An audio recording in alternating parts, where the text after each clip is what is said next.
একটি সবচেয়ে গ্রহণযোগ্য। বিএনপি মহাসচিব মির্জা ফখরুল ইসলাম আলমগীর বলেছেন, তারেক রহমানই দেশের ভবিষ্যৎ প্রধানমন্ত্রী। শনিবার দুপুরে রাজধানীর কাকরাইলে ডক্টরস অ্যাসোসিয়েশন অব বাংলাদেশ ড্যাব জাতীয় সম্মেলনে যোগ দিয়ে এই মন্তব্য করেন তিনি।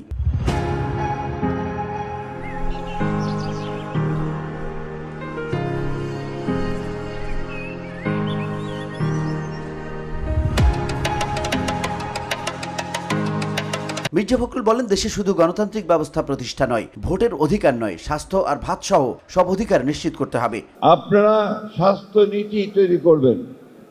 আপনারা স্বাস্থ্য নীতি তৈরি করতে রাজনৈতিক নেতৃত্বকে সহায়তা করবেন এবং আপনারা ভবিষ্যৎ যে চিকিৎসক তৈরি করবেন, সেই চিকিৎসকেরা সত্যিকার অর্থেই পৃথিবীর অন্যান্য যে কোনো দেশের চিকিৎসার সঙ্গে তারা কম্পিট করতে পারেন।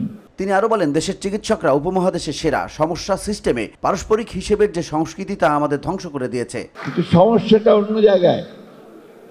আপনাদের যে সিস্টেম, সেই সিস্টেমে আনফর্চুনেটলি ডাক্তার সাহেবরা সঠিকভাবে তাদের কাজগুলো করতে পারেন না। স্লোগানের রাজনীতি বাদ দেওয়ার আহ্বান জানিয়ে বিএনপি মহাসচিব বলেন, তারেক রহমানই আমাদের ভবিষ্যৎ প্রধানমন্ত্রী। জুলাই গণ অভ্যুত্থানে আমাদের সুচিকিৎসা নিশ্চিত করতে অন্তর্বর্তী সরকারকে আহ্বান জানান মির্জা ফখরুল। স্লোগানের রাজনীতি বাদ দিতে হবে।